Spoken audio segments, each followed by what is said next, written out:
Hello students. तो last time हमने fundamental theorem of arithmetic के ऊपर क्वेश्चंस किए थे। आज हम एक नया टॉपिक पढ़ेंगे जिसका नाम है concept of LCM and HCF. आज डे 4 है। तो आज मैं आपको बताऊंगा कि एलसीएम क्या होता है और एचसीएफ क्या होता है। ठीक है। तो सबसे पहले हमको पता होना चाहिए कि एलसीएम का मतलब क्या होता है। तो एलसीएम को हम लोवेस्ट कॉमन मल्टीपल कहते हैं। क्या कहते हैं? एलसीएम को हम क्या कहते हैं बच्चों? Lowest common multiple. क्या कहा जाता है इसको? Lowest common multiple. एलसीएम को हम क्या कहते हैं? Lowest common multiple. बहुत सारी जगहों पे एलसीएम को लीस्ट कॉमन मल्टीपल भी कहा जाता है। क्या कहा जाता है? Least common multiple. दोनों का एक ही मतलब है। दोनों का एक ही मतलब है। ठीक है। और एक मैं सबसे बड़ी बात बताना चाहूँगा कि मैं आपको एलसीएम और एचसीएफ के बारे में बता रहा हूँ।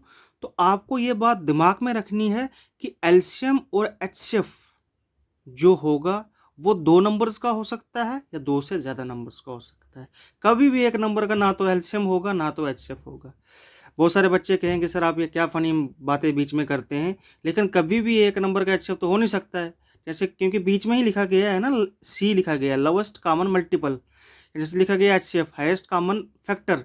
अरे सिंपल सी बात है, जब हम स्कूल में जाते हैं, ठीक है, तो हम क्या कहते हैं? बहुत सारे बच्चे वाइट कलर की शर्ट लगा के आए होते हैं, तो सारे बच्चे कहते हैं कि हमारे पास कॉमन क्या है? तो कॉमन क्या है? वो वाइट कलर की शर्ट।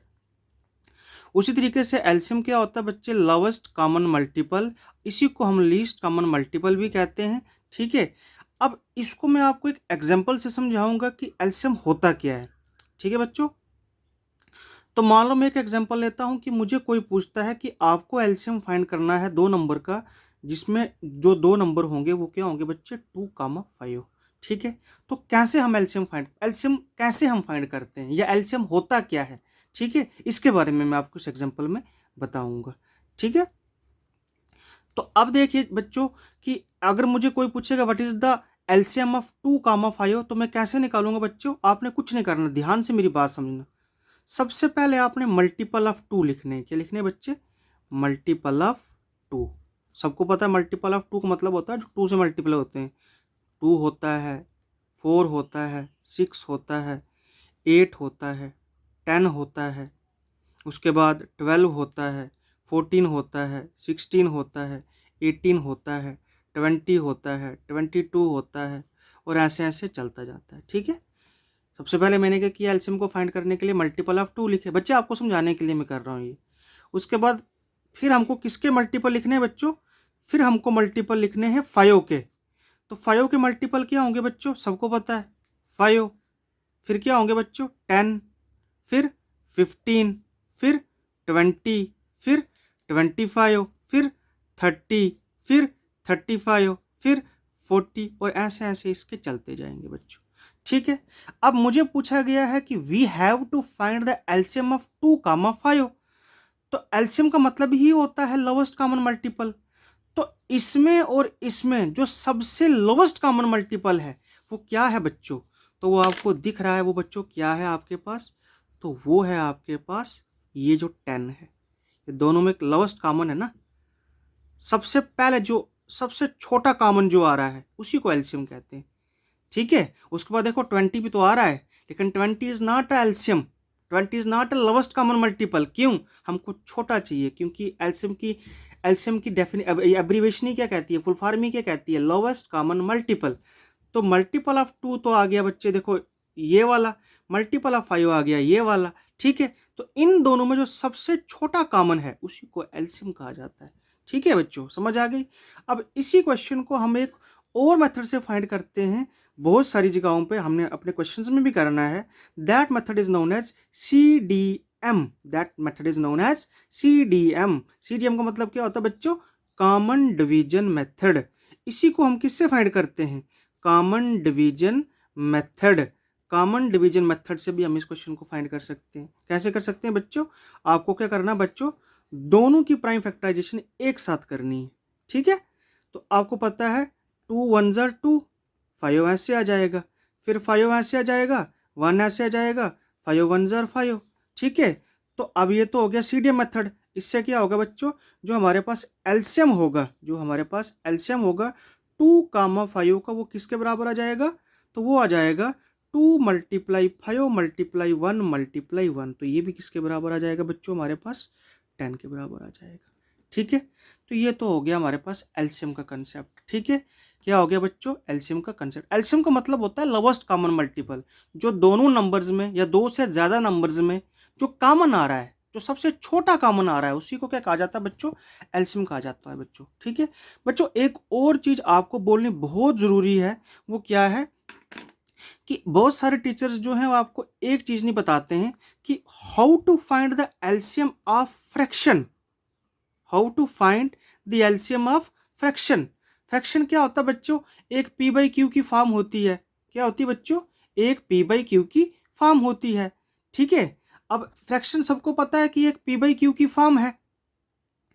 तो अब हमको क्या करना बच्चों, जो हमेशा पॉजिटिव होती है, मैंने बताया आपको। अब अगर आपको कोई पूछे कि आपको दो नंबर्स की फ्रैक्शन या दो से ज़्यादा नंबर की फ्रैक्शन का एलसीएम बताना है, तो आप कैसे बताओगे। तो इसके लिए एक फार्मूला होता है बच्चों, LCM of fraction is equal to, आपको क्या करना है बच्चे, जो फ्रैक्शन का न्यूमरेटर होगा उसका एलसीएम निकालना है। क्या निकालना है बच्चों, एलसीएम ऑफ न्यूमरेटर। आपको एलसीएम निकालना है न्यूमरेटर का, और एचसीएफ निकालना है बच्चों आपको डिनोमिनेटर का। किसका निकालना है बच्चों, एचसीएफ निकालना आपको डिनोमिनेटर का। बच्चों ध्यान से समझना, आप नंबर्स के तो आप निकाल देते हो, जैसे ये दो नंबर्स हैं, इनकी आपको एलसीएम पूछ जाएगा, आप निकाल दोगे। आपको मेथड बताए जाएंगे, सीडीएम से कर सकते हो, इस तरीके से कर सकते हो। लेकिन अगर किसी फ्रैक्शन, दो फ्रैक्शंस हैं आपके पास, दो फ्रैक्शंस हैं, या दो से ज़्यादा फ्रैक्शंस हैं, 3 हैं, 4 हैं, जितनी भी फ्रैक्शंस हैं, दो से ज़्यादा फ्रैक्शंस हैं, ठीक है, या दो फ्रैक्शंस हैं, तो उनका एलसीएम ऑफ फ्रैक्शन फाइंड करने के लिए हमारे पास एक मेथड होता है। उस मेथड को हम क्या कहते हैं बच्चों, that is LCM of fraction is equal to LCM of numerator upon HCF of denominator. ठीक है, अब मैं इसको बच्चों आपको एक एग्जांपल से समझाता हूँ। वो एग्जांपल क्या है बच्चों, मान लो मेरे को पूछा गया है कि आपके पास एक फ्रैक्शन है। ठीक है, आपको एक फ्रैक्शन 2/3 और 4/5 एक फ्रैक्शन दी गई है। ठीक है, इस फ्रैक्शन का एलसीएम फाइंड करना है। क्या फाइंड करना बच्चों, इस फ्रैक्शन का एलसीएम फाइंड करना है। तो सबसे पहले मुझे जो न्यूमरेटर में है उसका क्या निकालना पड़ेगा, एलसीएम। 2 और 4 का क्या निकालना पड़ेगा, देखो 2/3 में 2 क्या है बच्चे, न्यूमरेटर है ना, और 4/5 में 4 क्या है बच्चों, न्यूमरेटर। ठीक है, तो आपको क्या करना पड़ेगा, एलसीएम लेना पड़ेगा, किसका, न्यूमरेटर का। तो 2 और 4 का आपको क्या लेना पड़ेगा बच्चों, एचसीएफ, सॉरी एलसीएम। उसी तरीके से डिनोमिनेटर का आपको क्या लेना पड़ेगा बच्चे, ये 3 क्या बच्चे हमारे पास डिनोमिनेटर, 5 भी क्या है बच्चे हमारे पास डिनोमिनेटर। तो आपको डिनोमिनेटर का क्या लेना पड़ेगा बच्चे, एचसीएफ। तो 3 और 5 का आपको क्या लेना पड़ेगा बच्चों, एचसीएफ लेना पड़ेगा। अब मैंने आपको सिखाया अभी कि 2 और 4 का एलसीएम कैसे निकालते हैं हम। एक तो हमारे पास मेथड होता है that is CDM, common division method. इससे हम कैसे निकाल सकते हैं बच्चों, सिंपल सी बात है, दोनों की आपने एक साथ प्राइम फैक्टर्स निकालने। तो 2 1 जार 2, 2 2 जार 4। ठीक है, तो 2 ऐसे आएगा, 1 ऐसे आएगा, 2 1 जार 2।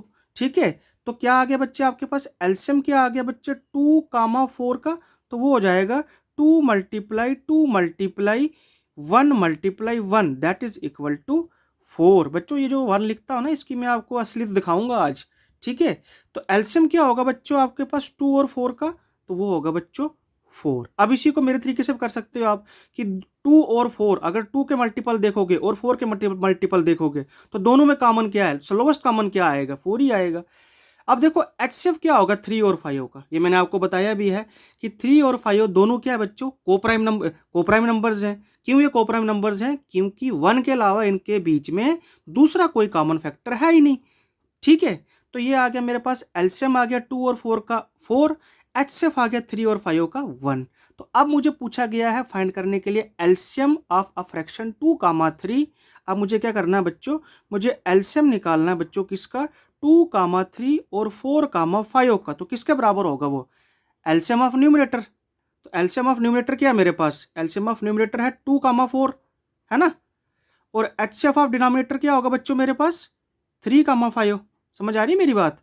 ठीक है, तो एलसीएम किसके बराबर आ जाएगा बच्चों हमारे पास, तो एलसीएम 2 और 4 का हमने क्या निकाला बच्चों, 4, और एचसीएफ क्या निकाला बच्चों, 1। तो इस फ्रैक्शन का जो हमारे पास एलसीएम होगा वो किसके बराबर हो जाएगा बच्चों, फिर 4 के बराबर हो जाएगा। मेरी बात समझ आ गई। This is the method to solve lowest common multiple. बच्चों आपके सिलेबस में ये चीज़ नहीं है, लेकिन ये चीज़ बोलनी बहुत ज़रूरी है क्योंकि बच्चों को यही चीज़ पेपर में आ सकती है, ठीक है। इसी तरीके से आप क्या कर सकते हो, मैं रिपीट करूँगा, एलसीएम ऑफ फ्रैक्शन को निकालने के लिए जो न्यूमरेटर में हमारे पास नंबर्स दिए गए होंगे उनका आपने एलसीएम निकालना है, और एचसीएफ निकालने के लिए डिनोमिनेटर में जो दो नंबर दिए गए होंगे उनका एचसीएफ निकालना है। अब ये तो मैंने 2 नंबर्स लिए हैं, आप 2 से ज़्यादा नंबर्स भी ले सकते हो, ठीक है। तो मैं आपको ये क्या बोलते हैं, अब इसके आगे जो वाला टॉपिक है उसको समझाता हूँ, दैट इज कॉल्ड एचसीएफ। अब हम किसके बारे में थोड़ा जानेंगे, एचसीएफ के बारे में जानेंगे, ठीक है। किसके बारे में जानेंगे बच्चों, एचसीएफ के बारे में, कि एचसीएफ क्या होता है, ठीक है। बच्चे मूवमेंट बड़ी होती है मेरे फ़ोन की यार, ट्राइपॉड ही नहीं मेरे पास तो क्या करूँ, इसलिए स्टार्टिंग में आपके लिए बस वीडियोस बना रहा हूँ। छोड़ दो ट्राइपॉड, कुछ नहीं है। जो बच्चे पढ़ने वाले हैं ना उन्हें पढ़ना ही पढ़ना है, उनको कोई ये नहीं है। वो अगर मेरी मूवमेंट हो रही है, अगर इसकी मूवमेंट हो रही है, पढ़ाते टाइम मूवमेंट आ रही है तो आपको तब भी पढ़ना है यार, ठीक है। देखो ये क्या है बच्चों, अब हमारे पास क्या दिया गया है बच्चों, एचसीएफ। एचसीएफ क्या है बच्चों, highest common factor, highest common factor, ठीक है। बहुत सारे टीचर बीच में आके कुछ और बातें करते हैं, मेरा मन नहीं करता है क्योंकि सब्जेक्ट ही ऐसा है, हाईएस्ट कॉमन फैक्टर, ठीक है। एचसीएफ का मतलब क्या होता है बच्चे, हाईएस्ट कॉमन फैक्टर, ये सबसे इजी है, ठीक है। अब हाईएस्ट कॉमन फैक्टर है, इसी को हम एक दूसरे नाम से जानते हैं, that is called greatest common divisor. क्या कहते हैं इसको बच्चे, ग्रेटेस्ट कॉमन डिवाइजर। इसी को क्या कहा जाता है बच्चों, ग्रेटेस्ट कॉमन डिवाइजर। मेरी बात समझ आ रही है, इसी को क्या कहा जाता है बच्चों, ग्रेटेस्ट कॉमन डिवाइजर, ठीक है। अब इसको ध्यान से समझना, जैसे मैं कहता हूं कि आपके पास एक नंबर दिया गया है 6, एक नंबर दिया गया है 12, ठीक है। आपको पूछा गया इन दो नंबर्स का आपको एचसीएफ फाइंड करना है। क्या फाइंड करना है बच्चों, एचसीएफ। मैंने अभी आपको कहा कि एचसीएफ का मतलब होता है हाईएस्ट कॉमन, हाईएस्ट कॉमन मतलब इन दो नंबर में जो हाईएस्ट कॉमन है, जो सबसे बड़ा नंबर है, उसमें सबसे छोटा नंबर कॉमन लेना आपने, इसमें सबसे बड़ा नंबर। तो एचसीएफ का मतलब होता है हाईएस्ट कॉमन फैक्टर। इन दो ये जो मैंने दो नंबर्स लिखे हैं ना बच्चों, 6 और 12। अब 6 और 12 में जो हाईएस्ट नंबर होगा, जो सबसे हाईएस्ट नंबर होगा, उसी को क्या कहा जाएगा बच्चों, एचसीएफ कहा जाएगा। कहने का मतलब क्या है बच्चों, कि 6 और 12 में सबसे बड़ा नंबर जो 6 को डिवाइड करता है, ध्यान से समझना मेरी बात, हाईएस्ट कॉमन फैक्टर में का मतलब होता है कि 6 और 12 में, दोनों में, अब 6 को हाईएस्ट नंबर जो डिवाइड कर सकता है वो क्या हो सकता है बच्चे, तो आपको पता है 6, तो इधर का तो सबसे हाईएस्ट कॉमन फैक्टर क्या आ गया बच्चों, 6। लेकिन 12 में, अब आप सोचोगे सर 12 में तो 12 भी हो सकता है, लेकिन दोनों का देखना है, दोनों का हाईएस्ट कॉमन फैक्टर। तो 12 से छोटा जो 12 को डिवाइड कर सकता है वो क्या हो सकता है बच्चों, 6। अब आप कहोगे सर 8 से लेकर कंप्लीटली डिवाइड नहीं ना हो रहा है, ठीक है। तो देखो बच्चों, ये जो 6 है, ये 6 क्या हो जाएगा बच्चों, इन दो नंबर्स का हमारे पास क्या हो जाएगा बच्चों, एचसीएफ हो जाएगा। क्या हो जाएगा बच्चों, एचसीएफ हो जाएगा, ठीक है। एचसीएफ का मतलब होता है highest common factor. Highest common factor मतलब जैसे मैं कह रहा हूं आपको, मैं आपको कह रहा हूं 12 और 24, तो आप कहोगे सर 12 और 24 को दोनों में जो हाईएस्ट कॉमन फैक्टर होगा, जो इन दोनों नंबर को डिवाइड करेगा, ऐसा नंबर जो हाईएस्ट है और इन दोनों को, अब इसको तो 2 भी कर सकता है, इसको भी 2 कर सकता है, इसको 3 कर सकता है, इसको भी 3 कर सकता है, इसको 4 कर सकता है, इसको भी 4 कर सकता है, इसको 5 नहीं कर सकता है, इसको 5 नहीं कर सकता है, इसको 6 भी कर सकता है, इसको 6 भी कर सकता है। 6 के अलावा ये कंप्लीटली डिवाइड नहीं हो रहा है, 6 के बाद ये कंप्लीटली डिवाइड नहीं हो रहा है। लेकिन 6 जो है, अब आप बोलोगे सर 12 से तो हो रहा है, लेकिन हाँ देखो 6 के बाद हो रहा है, देखो 6 के बाद हो रहा है, बिल्कुल 6 से भी हो रहा है। 6 के बाद और बड़ा नंबर जो इन दोनों को डिवाइड कर सकता है, दैट इज 12। वो क्या होगा बच्चों, वो 12 होगा। मेरी बात समझ आ रही है आपको, ठीक है। तो ये होता है हमारे पास हाईएस्ट कॉमन फैक्टर। मैं आपको आराम से समझाता हूँ, ध्यान से समझो आप मेरी बात। देखो मैं कहता हूँ आपके पास एक नंबर है 12, एक नंबर है 15, एक नंबर है 60, ठीक है। अब मुझे बताओ 12, 15 और 60 में ऐसा कौन सा वो बड़ा नंबर होगा, ऐसा कौन सा वो बड़ा नंबर होगा जो इन तीनों को कंप्लीटली डिवाइड करेगा। तो आप कहोगे सर ये तो 4 से जाता है, बिल्कुल 4 से जाता है। क्या ये 4 से जाता है, नहीं। ये 4 से जाता है, नहीं। आप कहोगे सर 12, अब 12 से ये तो जाता है, ये जाता है, लेकिन ये नहीं जाता। हमको तीनों का हाईएस्ट कॉमन फैक्टर चाहिए। तो तीनों का हाईएस्ट ऐसा नंबर, ऐसा बड़ा नंबर, हाईएस्ट नंबर जो इन तीनों को कंप्लीटली डिवाइड कर पाए, तो वो कौन सा नंबर होगा बच्चों?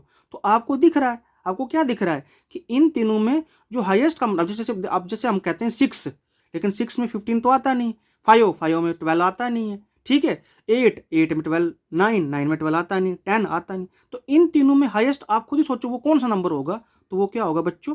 3 होगा। आप खुद ही दिमाग लगाओ, हाईएस्ट कॉमन फैक्टर, सबसे बड़ा नंबर जो इन तीनों को कंप्लीटली डिवाइड कर रहा है, तो वो क्या बच्चों? 3 है। ये तो मैं आपको ऐसे बता रहा हूँ, आप नहीं सोचना कि सर पता नहीं क्या बता रहे हैं, मैं तो आपको समझा रहा हूँ कि हाईएस्ट मतलब क्या होता है, ठीक है। मतलब इन तीनों में हाईएस्ट क्या है, इन दोनों में हाईएस्ट नंबर कौन सा जो इन दोनों को कंप्लीटली डिवाइड कर रहा है, ठीक है। अब आपको इसके लिए मेथड बताता हूं मैं। अब इसको अगर मान लो आपके पास, जैसे मान लो आपके पास, आपको क्या करना है बच्चा, आपको पूछा गया आपको एचसीएफ फाइंड करना है किसका? 6 और 12 का।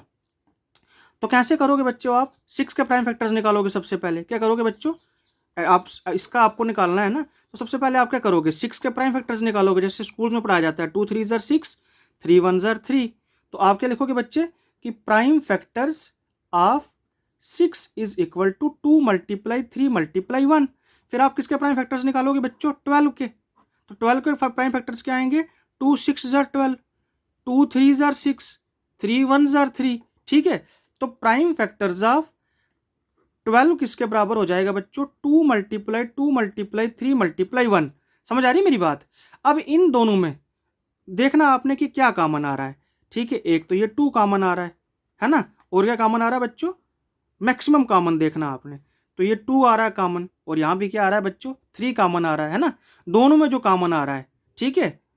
तो अब इन इन इसमें 2 कॉमन आया तो इसको एक बार लिखोगे, इसमें 3 कॉमन आया तो इसको एक बार लिखोगे। तो यही क्या होता है बच्चे, हमारे पास एचसीएफ होता है 2 नंबर का, ठीक है। इन दोनों में 2 कॉमन है, उसको एक बार लिख लिया, इन दोनों में 3 कॉमन है, उसको एक बार लिख लिया। तो 2 मल्टीप्लाई 3 किसके बराबर हो जाएगा बच्चों?